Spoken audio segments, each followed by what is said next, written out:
같다 숙제 많아. TV 보고 게임하고 카톡도 봐야 해. 말씀 보고 기도하고 예배도 드려야지. 가수가 될까 의사가 될까 장래 희망을 써내줘. 시간은 부족한데 모두 할 수 없어. 생각은 복잡한데 선택할 수 없어. 순간순간마다 눈앞에 놓인 선택들 어떤 걸 선택할지 고민해요.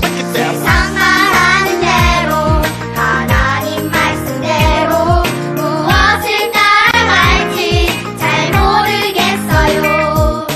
내가 선택해도 내가 불안하죠. 이 길이 맞는지 저 길이 맞는지 이것은 보이지 않는 전쟁. 세상의 가치와 하나님의 가치 중도라는 선택 같이 고민해. 세상의 유혹 잠깐 멈춰서 세상의 타협 주께 기도해. 이것이 진짜 선택 진짜 승리야. 한순간순간마다 눈앞에 놓인 선택들 어떤 걸 선택할지 고민해요. 세상 말하는 대로 하나님 말씀대로 무엇을 따라갈지 잘 모르겠어요. 한순간순간마다 눈앞에 놓인 선택들 어떤 걸 선택할지 고민해요. 하나님 말씀대로 주님을 선택할 때 무엇을 따라갈지 이제 난 알아요.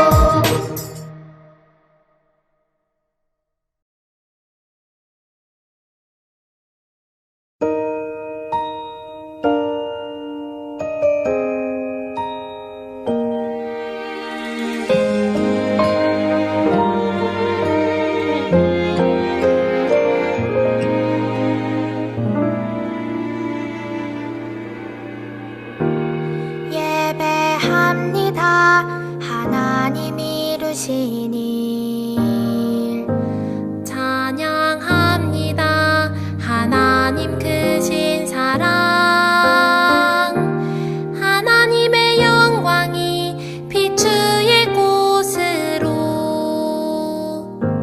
하나님의 사랑이 꽃 피울 곳으로 나를 드리리 나를 주께 드리리.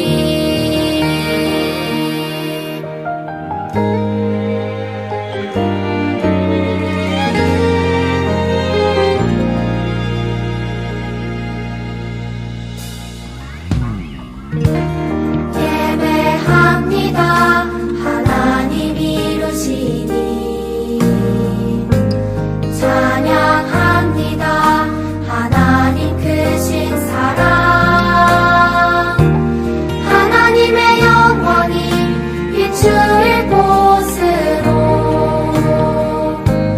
하나님의 사랑이 꽃 피울 곳으로 나를 드리리 나를 주께 드리리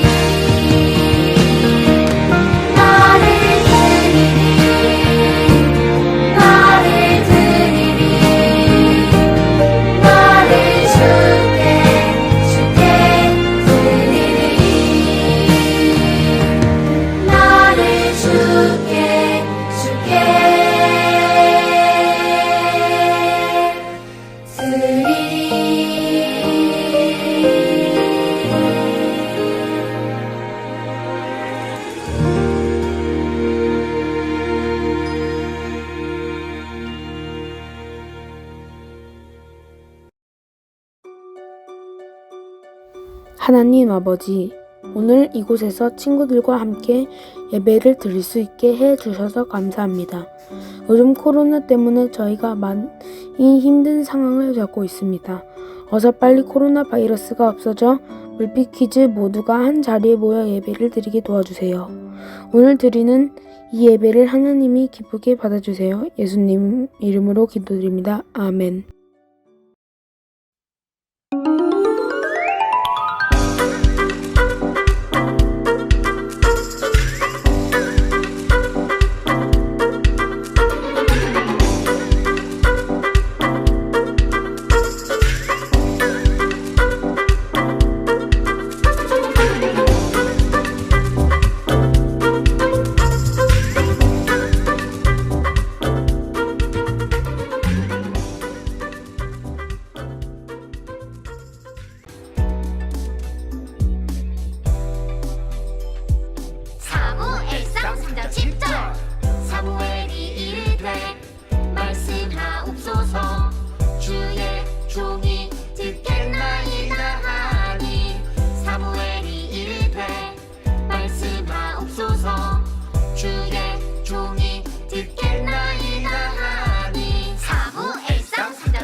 친구들, 한 주간 동안 잘 지냈나요? 여러분들은 평상시 부모님의 말씀을 잘 듣나요? 혹시 잘 듣지 않는다면 그 이유는 무엇인가요? 부모님 말씀이 다 나를 위해서 하시는 말씀인 건 알면서도 듣고 싶지 않을 때가 있죠. 또 부모님도 안 하면서 나한테만 시키는 것 같고, 부모님도 잘 못하면서 나는 잘 하기를 원하는 것 같다는 생각이 들 때도 있어요. 그런데 만약에 우리 부모님이 이런 분이라면 어떨 것 같나요? 부모님의 두뇌가 아인슈타인과 동급이라면 무엇을 물어봐도 척척 대답해 주시는 분이 우리 부모님이면 어떨 것 같나요? 또 우리 아빠가 B이고 우리 엄마가 김태희라면, 혹은 여러분이 가장 좋아하는 연예인이 우리 부모님이라면 어떨까요? 와, 많은 사람들이 부러워할 것 같아요. 두뇌와 외모만 뛰어나다고 완벽한 것이 아니죠. 유재석과 같이 유머 감각도 있고 성격도 좋은 부모님이라면 친구들로부터 인기 만점이겠죠? 이뿐 아니에요. 아이언맨처럼 대기업의 CEO로 명성도 있고 재산도 많은 데다 히어로같이 놀라운 능력까지 갖고 있는 부모님이라면 어떨까요? 아빠가 아이언맨이라면 정말 든든하고 기분 좋을 것 같아요. 와, 생각만 해도 행복하지 않나요? 이러한 부모님이라면 어떤 말씀에도 자동으로 순종할 것 같아요. 이토록 완벽한 부모님인데 당연히 지시하는 것들을 따를 수밖에 없겠죠. 그런데 친구들, 어떤 분야에서든지 세계 최고의 사람들을 뽑아 그들의 능력을 모두 합친다 해도 그보다 훨씬 더 뛰어나고 완벽한 분이 바로 우리 아버지라는 사실을 알고 있나요? 그분은 바로 우리 하나님이세요. 따라서 하나님 아버지께 순종하는 것은 온전한 삶을 위한 가장 현명한 선택이에요. 오늘 성경 이야기에는 하나님의 말씀을 온전히 듣고 따랐던 한 인물이 소개되고 있어요. 바로 사무엘 선지자예요. 사무엘은 어린 시절 엘리 제사장과 함께 성막에서 지냈어요. 어느 날 밤 사무엘이 잠을 자려고 자신의 방에 누워 있었어요. 그런데 그때 사무엘아, 사무엘아, 자신을 부르는 소리가 나는 것이 아니겠어요? 사무엘은 놀라 일어났어요. 그리고 곧장 엘리 제사장의 방으로 달려가 말했어요. 제사장님, 저를 부르셨나요? 그러자 엘리 제사장은 부르지 않았다. 다시 방으로 가서 누워라. 라고 말했어요. 사무엘은 다시 자신의 방으로 갔지요. 그런데 또 사무엘을 부르는 소리가 들렸어요. 이번에도 마찬가지로 사무엘은 망설임 없이 엘리 제사장에게로 달려갔어요. 그런데 엘리 제사장은 또 다시 부르지 않았다라고 말했어요. 참 이상한 일이죠? 사무엘은 분명 자신을 부르는 소리를 듣고 엘리 제사장에게 달려갔는데 엘리 제사장은 사무엘을 부른 적이 없다고 했어요. 3번이나 이런 일이 반복되자 엘리 제사장은 무언가를 알아차렸어요. 그래서 사무엘에게 이렇게 말했지요. 또 다시 너를 부르시거든 이렇게 대답하거라. 여호와여 말씀하옵소서, 주의 종이 듣겠나이다. 사무엘은 다시 방으로 돌아와 잠자리에 들었어요. 그런데 또 다시 자신의 이름을 부르는 소리가 들렸어요. 사무엘아, 사무엘아. 사무엘은 엘리 제사장이 알려준 대로 대답했어요. 우리 다 함께 내가 사무엘이라고 생각하고 사무엘의 대답을 함께 읽어볼까요? 시작! 말씀하옵소서, 주의 종이 듣겠나이다. 하나님의 4번째 부르심에 사무엘은 응답했어요. 그러자 하나님께서 사무엘에게 말씀을 들려주셨어요. 그 내용은 하나님께서 엘리 제사장의 아들들의 죄 때문에 그의 가문을 영원토록 심판하겠다는 말씀이었어요. 다음날 아침 엘리 제사장은 사무엘에게 지난밤 하나님께서 무엇을 말씀하셨는지 물었어요. 이때 사무엘은 엘리 제사장에게 하나님의 말씀을 조금도 숨기지 않았어요. 하나님께 들은 말씀 그대로 엘리 제사장에게 전했어요. 이후 엘리 제사장과 사무엘은 어떻게 되었을까요? 하나님의 말씀대로 엘리 제사장의 집은 심판을 받았고 그 뒤를 이어 사무엘은 하나님의 선지자로 세워졌어요.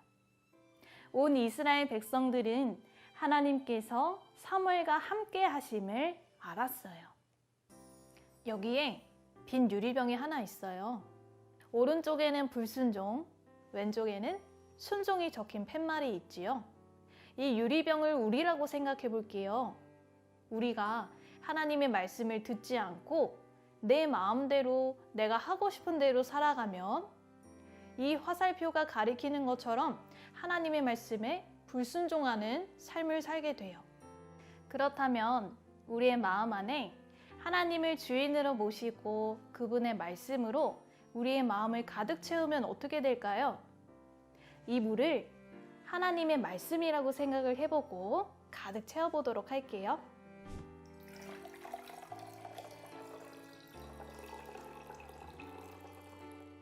어떤가요? 이렇게 불순종하는 삶에서 순종하는 삶으로 바뀌게 되어요. 사무엘이 하나님의 사람으로 세워진 이유는 사무엘이 똑똑하거나 잘나서 혹은 능력이 출중해서가 아니었어요. 하나님을 자신의 삶의 주인으로 모시고 겸손한 자세로 말씀을 들었기 때문이에요. 우리 친구들 모두 하나님의 말씀을 들을 때 말씀하옵소서 주의 종이 듣겠습니다 라는 고백이 있기를 바래요. 그리하여 사무엘과 같이 하나님을 기쁘시게 하는 하나님의 사람으로 자라나기를 주님의 이름으로 축복합니다. 기도하겠습니다. 하나님, 오늘도 나에게 하나님의 말씀을 들려주셔서 감사합니다. 온전히 하나님의 말씀을 듣고 나아갔던 사무엘처럼 나도 하나님의 말씀에 온전히 듣고 나아가는 내가 될 수 있도록 도와주세요. 예수님의 이름으로 기도합니다. 아멘. 하늘에 계신 우리